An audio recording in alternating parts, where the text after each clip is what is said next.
One day, shortly after the ceremony, when Mother Yashoda was patting her baby on her lap, the baby felt too heavy, and being unable to carry him, she unwillingly placed him on the ground. After a while, she became engaged in household affairs. At that time, a servant of Kamsa's, known as Trņāvarta, as instructed by Kamsa, appeared there in the shape of a whirlwind. He picked the child up on his shoulders and raised a great dust storm all over Vrindavana, covering everyone's eyes. Within a few moments, the whole area of Vrindavana became so densely dark that no one could see himself or anyone else. During this great catastrophe, Mother Yashoda could not see her baby, who had been taken away by the whirlwind, and she began to cry very piteously. She fell down on the ground exactly like a cow who has just lost her calf. When Mother Yashoda was so piteously crying, all the cowherd women immediately came and began to look for the baby. But they were disappointed and could not find him. The Trņāvarta demon went high into the sky with baby Krishna on his shoulder. But the baby assumed such a weight that suddenly he could not go any further, and he had to stop his whirlwind activities. Baby Krishna made himself heavy and began to weigh down the demon, catching hold of his neck.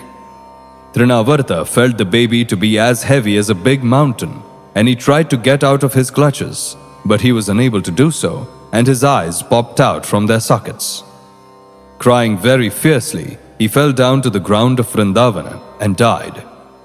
The demon fell exactly like Tripurasura, who was pierced by the arrow of Lord Shiva. Trņāvarta hit a stone slab, and his limbs were smashed.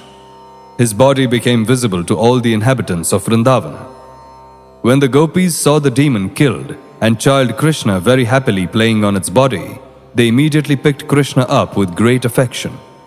The cowherd men and women became very happy to get back their beloved child Krishna. At that time, they began to talk about how wonderful it was that the demon had taken away the child to devour him, but could not do so. Instead, he fell down dead. Some of them supported the situation. This is proper because those who are too sinful die from their sinful reactions, and child Krishna is pious. Therefore, he is safe from all kinds of fearful situations. And we too must have performed great sacrifices in our previous lives, worshipping the Supreme Personality of Godhead, giving great wealth in charity, and acting philanthropically for the general welfare of men. Because of such pious activities, the child is safe from all danger. The gopis assembled there spoke among themselves. What sort of austerities and penances we must have undergone in our previous lives? We must have worshipped the Supreme Personality of Godhead, offered different kinds of sacrifices, made charities and performed many welfare activities for the public, such as growing banyan trees and excavating wells.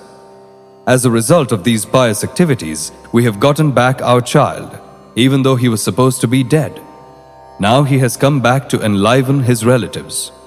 After observing such wonderful happenings, Nanda Maharaja began to think of the words of Vasudeva again and again.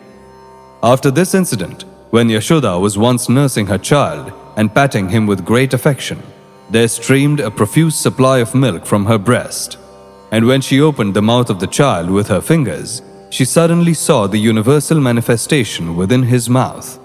She saw within the mouth of Krishna the whole sky, including the luminaries, stars in all directions, the sun, moon, fire, air, seas, islands, mountains, rivers, forests, and all the other movable and immovable entities.